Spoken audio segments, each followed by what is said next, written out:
E aí, pessoal, boa noite a todos. Hoje a gente vai fazer uma pequena revisãozinha aqui então dos conteúdos que a gente vem estudando esse bimestre, para a gente poder dar andamento aí e avançar nos nossos estudos, tá certo? Então, vocês que vão estar assistindo essa aula de hoje e notarem que ainda está faltando o conteúdo, por gentileza, coloque em dia, porque senão depois vai chegar, a gente vai avançar, né, vai ficar perdido e chega na hora da prova tá boiando na maionese, né? Então, inicialmente, a gente começou vendo em sala de aula mesmo, a gente retomou, né, revisou os personal pronouns, né? Que são aqueles conhecidos, né, aqueles pronomes que a gente utiliza, aprende desde lá da sexta série. Vamos lá. I, you, he, she, it, we, you, and they. I, you, he, she, it, we, you, they. Então, esses são os pronomes pessoais, né, que a gente utiliza aí quando quer se identificar numa frase, né, quando eu quero dizer que sou eu que estou falando alguma coisa, né, quando eu quero me dirigir a você, you, você, quando eu quero me dirigir e falar algo a respeito dele, né, he é ele, ou ela para she. Quando eu quero falar de alguma coisa, de algum objeto, de algum animal, eu utilizo it, que serve tanto para ele quanto para ela, certo? Quando eu quero mencionar nós, utilizo we. Aqui no plural, quando eu quero falar de vocês. E o they, quando eu quero falar de eles, certo? Essas pessoas a gente utiliza na frase, então, para nos identificar, para identificar quem está falando ou a respeito de quem nós estamos falando. Lembrando que aqui no he eu posso trocar né, pelo nome correspondente, o nome próprio. Pode ser o João aqui, como a gente viu na aula, pode ser o Xenofonte, tá? E aqui no ela a gente pode estar falando da Maria, né, ou falando aí da Chirisbrina, como a gente viu na aula também. Aqui vai funcionar da mesma forma, só que para nomes de coisas, né, animais ou objetos de maneira geral, a gente pode trocar também, como por exemplo, cadeira, né? Para ela, né? Ela, a cadeira, ou o sofá, ele, né? O sofá, certo? Por aí vai. Esse aqui é básico, né? Acredito que vocês já dominam essa parte aqui, já está tudo ok. A gente avançou um pouquinho e foi ver os verbos básicos da língua inglesa. Então eu propus um trabalho para vocês chamado de flashcards, né, para vocês elaborarem alguns cartões aí que na frente desses cartões apareceria todos esses verbos aqui, 20 verbos básicos da língua inglesa, e no verso a tradução de cada um desses verbos e 3 frases fazendo uso de cada um desses verbos, certo? Uh, então, porque a gente, fazendo uso desses pronomes e sabendo também os verbos, a gente começa a conseguir formular frases na língua inglesa, certo? Por exemplo, se eu quero falar eu como, I ate hamburger. Eu como hambúrguer. Hamburger. Certo? Vamos falar dela. She sleeps a lot. Ela dorme muito, né? E nós? Nós, estudantes, vocês, né? Deixa eu ver aqui, alguma coisa aqui. We learn. Nós aprendemos, we learn English. Nós aprendemos inglês. E por aí vai, né? A gente pode complementar, né, com my teacher Victor. She sleeps a lot, né? A lot during the weekend. Durante weekend. Durante o final de semana. I eat hamburger every single day. Todo santo dia, todo dia eu como hambúrguer. Então a gente viu até aqui apenas, né? O complemento alguns colocaram também na hora de fazer os flashcards, beleza? Mas percebe, a gente então começa a conseguir entender as construções das frases. Então a intenção era que vocês relembrassem que os pronomes, relembrassem os verbos, né? Aprendessem, aprimorassem mais, e o restante aqui vocês já conseguem dominar, de repente, complemento ficou mais fácil e é tudo vocabulário, certo?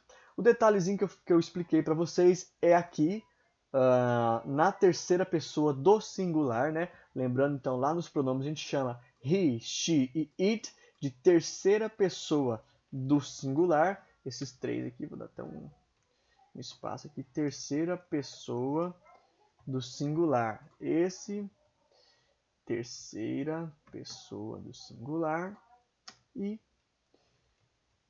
terceira pessoa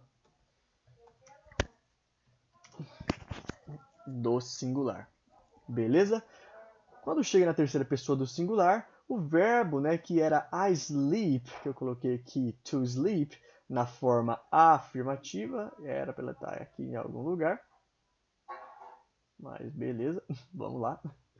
Certo? O verbo recebe um Szinho aqui no final, né, que foi o que eu expliquei para vocês. Tudo na terceira pessoa, então os demais também, né? Por exemplo, o verbo know, aqui vai ficar he knows everything. Ele sabe de tudo, né? He knows, I'm sorry, o Szinho aqui na terceira pessoa do singular. O it, para a gente falar de coisas, né? Objetos animais. O verbo work, né? It works, porque a gente está falando de alguma máquina, alguma coisa. It works very hard. Isso trabalha duro, muito duro, né? Trabalha demais, certo? As exceções eu passei para vocês, que era o verbo go, que fica ali, por exemplo, she goes. Então, ao invés de um S, ele recebe um ES. O verbo, qual que era? Goes. O verbo to be, né? Que eu não falo, no caso, he to be ou she to be, né? Ficaria he is ou, né? He is, she is, it is. E tem mais um verbo aqui, deixa eu lembrar, que eu também expliquei lá no dia que eu passei o trabalho, que ele sofria uma mudança.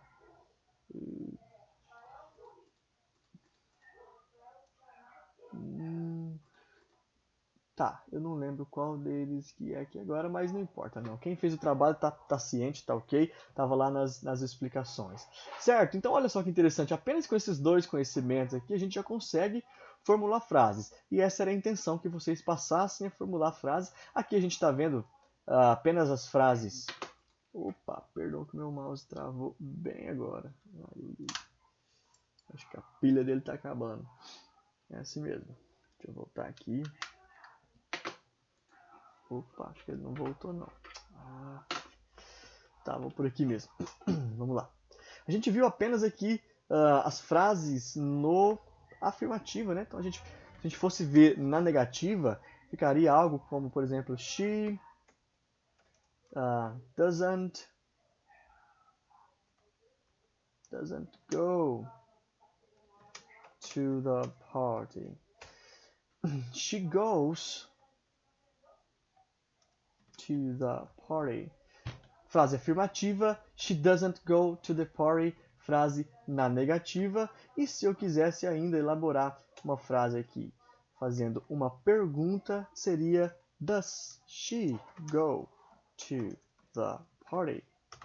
Tá? Mas isso é assunto para outro momento, porque o nosso objetivo é caminhar até aqui, o Immediate Future, que é o conteúdo que eu tenho que trabalhar com vocês nesse bimestre.